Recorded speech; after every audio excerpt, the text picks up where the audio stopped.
Sesaat lagi Anda akan menyaksikan acara ini dipersembahkan oleh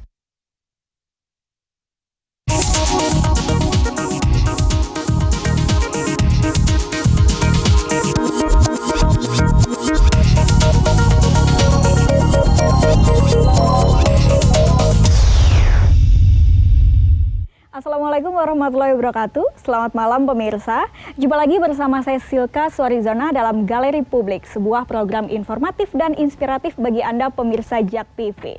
Nah pemirsa, kali ini kita akan membahas nih soal kita sudah memasuki era digital. Nah memasuki era digital ini banyak sekali peluang usaha yang sangat besar yang banyak sekali bisa didapatkan oleh masyarakat luas. Dan salah satunya peluang bisnis impor. Mungkin Anda berpikir kalau bicara impor ini pasti hanya bisa dilakukan oleh pengusaha kalangan kelas kakap seperti itu. Susah sekali dilakukan, tapi jangan khawatir. Kita akan bahas nih pemirsa dengan tema kita malam hari ini yaitu bisnis importir di era digital. Tentu saja kita sudah hadirkan narasumber yang sangat luar biasa malam hari ini yaitu Mas Faisal Al-Edrus selaku founder dari importir.org. Selamat malam. Selamat malam Mbak, apa kabar? Baik, alhamdulillah. Mas Faisal sendiri gimana kabarnya? Baik sekali, alhamdulillah. Sepertinya semangat sekali ya untuk menebar peluang nih untuk para pemirsa JAK TV. Ini power banget. Power banget, oke, luar biasa. Nah, kita akan membahas soal bisnis importir di era digital. Nah, kalau sekarang kita lihat memang banyak sekali transaksi jual beli ini dilakukan secara online begitu, betul, Mas Faisal ya. Tapi kalau import sendiri, ini seperti apa sih Mas? Mungkin banyak masyarakat yang belum tahu lebih detail tentang import begitu. Oke, jadi sebelum kita masuk ke lebih dalam, coba kita definisikan definisi impor itu apa. Jadi menurut Wikipedia, impor adalah kegiatan memindahkan sebuah produk dari negara tertentu ke negara lainnya secara resmi. Jadi untuk melakukan ini, turunannya banyak sekali. Nomor satu, kita harus memahami sourcing produknya seperti apa. Betul. Nomor dua, apakah kita dibohongi oleh supplier atau tidak. Nomor tiga, proses dari memindahkan produk tersebut, logistiknya seperti apa masuk ke Indonesia. Nomor empat, regulasi apa yang harus kita pahami untuk memasukkan produk-produk tersebut. Dan terakhir sebagai importir, menjualnya seperti apa. Jadi dari sini prosesnya cukup panjang dan banyak sekali cara atau memahaminya. Di sini pengalaman saya di tahun pertama saya membangun bisnis ini itu saya mulai mengimpor kecil-kecilan tahun 2007 setelah saya lulus SMA. Lalu saya memahami seriusnya itu 2014-2015. Di sini saya sampai sekolah bea cukai. Untuk mendapatkan keahlian bea cukai, saya sekolah bea cukai selama 6 bulan. Itu saya habiskan dana kurang lebih 20 juta untuk mendapatkan itu. Di sini saya memahami regulasi-regulasinya. Ada 10.800 regulasi seorang importir harus memahami. 10.800 regulasi. Setelah itu saya harus menyewa gudang. Saya menyewa gudang, di zaman itu saya sewa 300 juta selama 1 tahun. 1 tahun, hanya 1 tahun itu ya? Saya sewa gudangnya 1 tahun. Setelah itu saya mengurus perizinan impor. Jadi untuk melakukan importasi kita harus memahami juga perizinannya seperti apa. Perizinan ini saya habis membuatnya kurang lebih 20-28 juta di tahun itu. Dan lamanya kurang lebih 3-6 bulan untuk saya mendapatkan perizinan tersebut.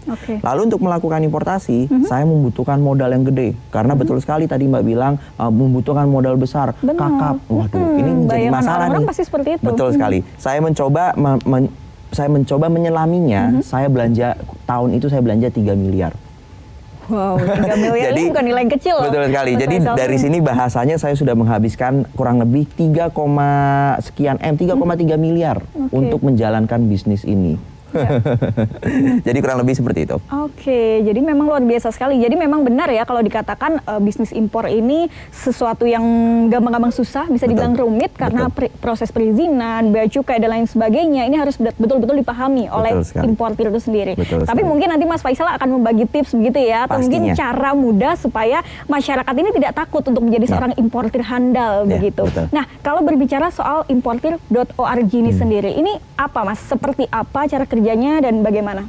Tadi sudah kita bahas masalahnya apa, sudah kita bahas perlu modal berapa. Ini menurut saya menjadi masalah. Masyarakat Indonesia tidak semuanya memiliki 3 miliar. Betul. Jadi saya mencoba mencari solusinya. Apa solusinya? Importir.org. Importir.org adalah perusahaan yang menggabungkan semua importir, mau yang mulai ngimpor atau yang sudah besar ngimpor, diimpor menjadi satu kontainer masuk ke Indonesia dengan satu izin impor.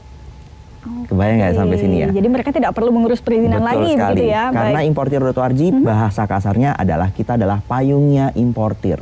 Kita memayungi semua importir yang tergabung dalam membership kita. Jadi di member kita dapat menggunakan akses atau jalur impor yang sudah kita bangun, yang sudah habis puluhan miliar untuk membuat infrastruktur ini. Di sini orang-orang dapat melakukan proses pengiriman lewat laut ataupun udara. Untuk mengirim produk lewat laut itu membutuhkan 25 sampai dengan 45 hari. Biayanya kurang lebih 3,5 juta per meter kubik. Jadi untuk pengiriman lewat laut 3,5 juta 1 meter kubik tuh ya. 1 meter kubik kalau casing handphone tuh udah ratusan. Jadi 3,5 juta per meter kubik. Untuk mengirim lewat udara kita membutuhkan waktu 7 sampai dengan 14 hari semenjak barang kita terima di gudang kita di Tiongkok.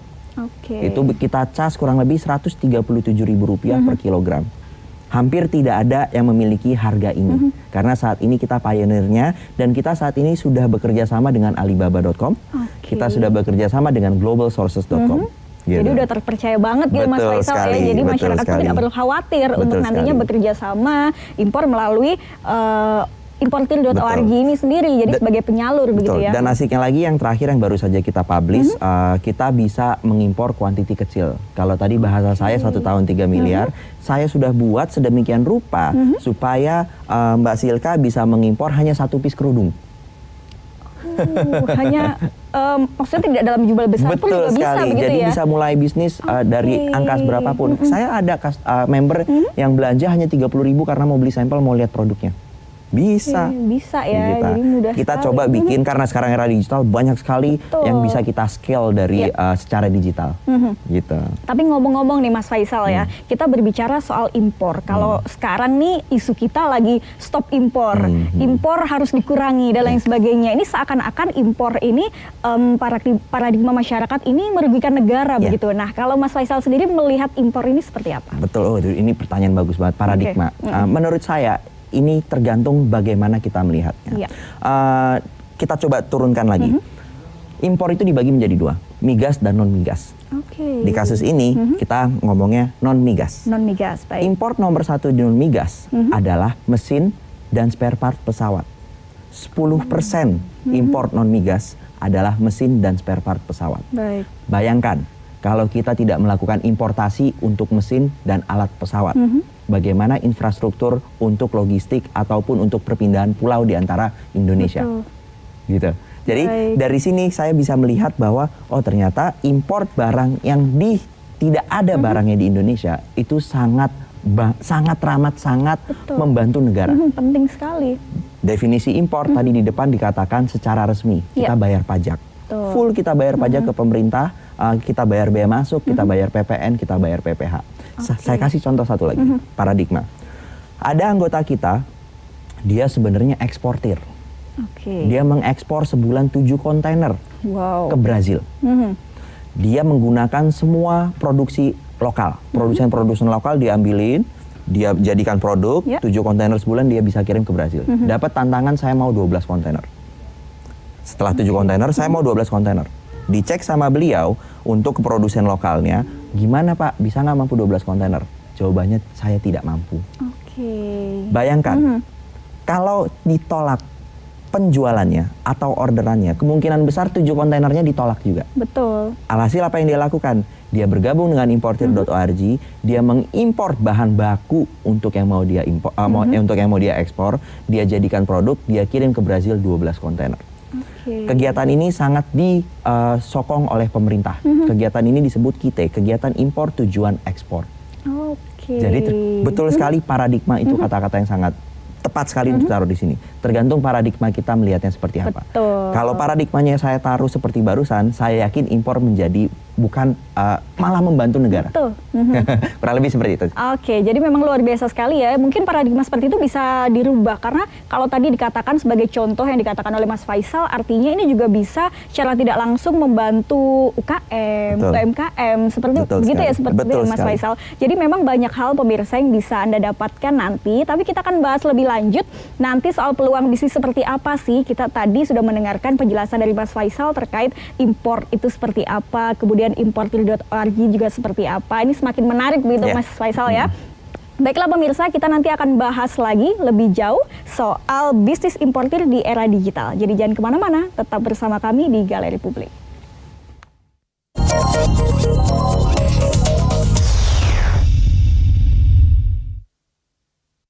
Acara ini dipersembahkan oleh